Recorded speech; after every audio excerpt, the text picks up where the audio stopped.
Welcome to Rays of Hope, where inspiration meets possibilities. Join us on this journey as we explore videos that illuminate the path to positivity, resilience, and success. Do you ever feel like you're your own harshest critic?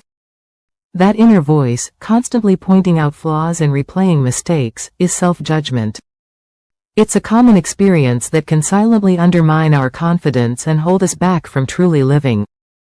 This constant internal judgment isn't just uncomfortable. It blocks personal growth and impacts overall well-being. But there's a powerful way to counter it: self-compassion. This video will explore how self-compassion can help you quiet that critical voice and foster a kinder relationship with yourself. Understanding the roots of self-judgment, why we're so hard on ourselves. It's easy to tell ourselves, just stop being so critical. But understanding why we judge ourselves so harshly is the first step toward letting go. Our inner critic doesn't just appear. It grows from many external and internal influences, like seeds planted throughout our lives. The influence of societal and cultural expectations on self-worth. We live in a world that constantly sends us messages about what we should be. Whether it's through social media, advertising, or even the stories we grew up with, unrealistic standards are everywhere. These external pressures create a blueprint for perfection that's impossible to meet. Think about it.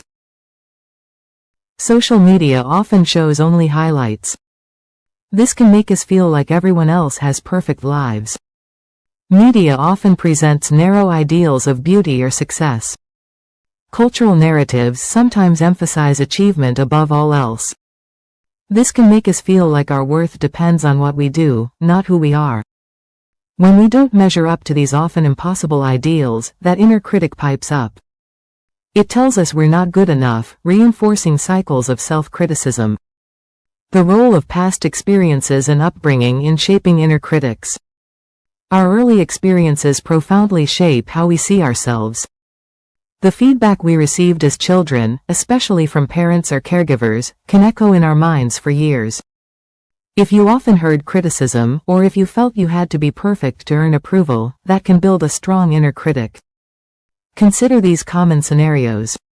Constant criticism. Being told you're not smart enough or too sensitive can become your own internal voice. High expectations.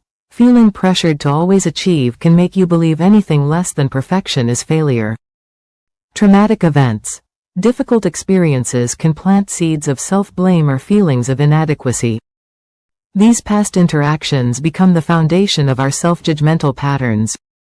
That critical voice isn't always our own thought, but rather an echo of old messages. Cognitive distortions. How our thoughts fuel self-criticism.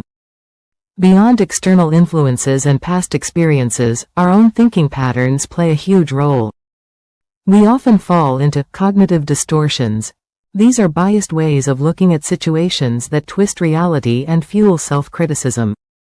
They sound logical in our heads but lead us astray. Some common thought patterns that perpetuate self-judgment include all or nothing thinking, seeing things in extremes.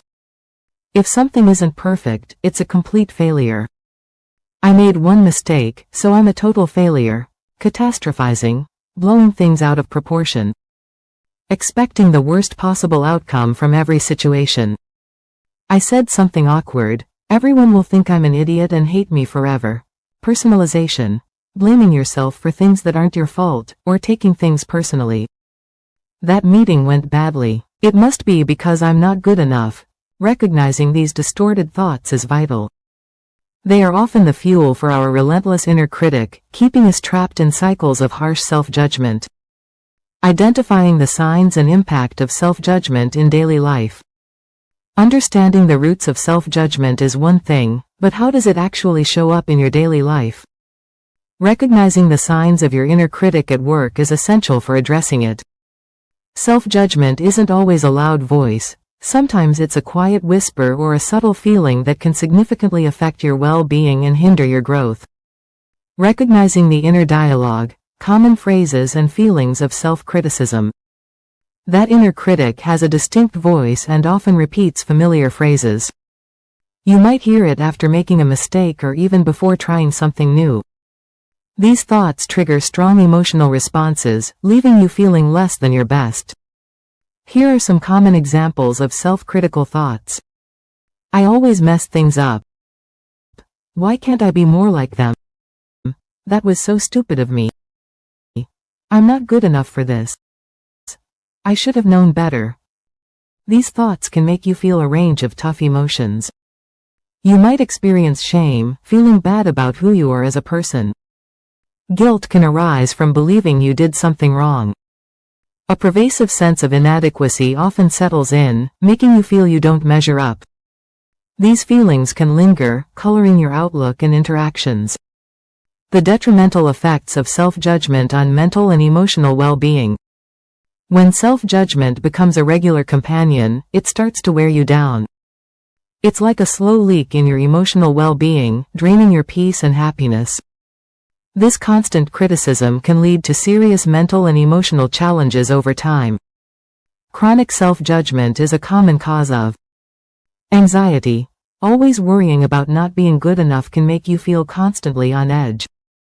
You might fear making mistakes or disappointing others. Depression. The relentless put-downs can strip away your motivation and make you feel hopeless. When your own mind is against you, it's hard to find joy. Low self-esteem. If you constantly tell yourself you're flawed, you'll start to believe it. This erodes your confidence in your abilities and worth. Perfectionism. Because you fear judgment, especially your own, you might push yourself to impossible standards. This creates a cycle where nothing ever feels good enough. In essence, living with harsh self-judgment is like carrying a heavy burden that weighs on your spirit. It stops you from experiencing true inner peace. How self-judgment sabotages relationships and personal growth. Self-judgment doesn't just stay inside your head. It seeps into your interactions with others and holds you back from reaching your full potential. It can create a wall between you and the people you care about, and between you and your own progress. Consider how self-judgment can affect various areas.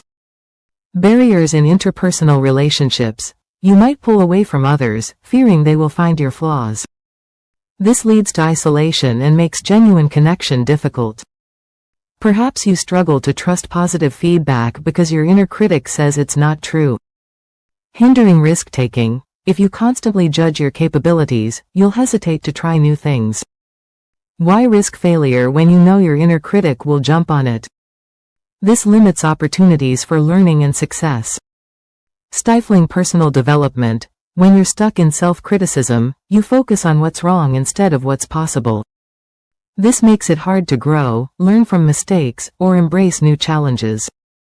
You become resistant to change, even positive change. Ultimately, self-judgment keeps you small. It stops you from fully engaging with life, building strong connections, and discovering what you're truly capable of achieving. Practical strategies for cultivating self-compassion and quieting the inner critic. Moving beyond self-judgment is possible. It takes effort, but you can build a kinder relationship with yourself. This section offers practical steps to gently quiet that harsh inner voice.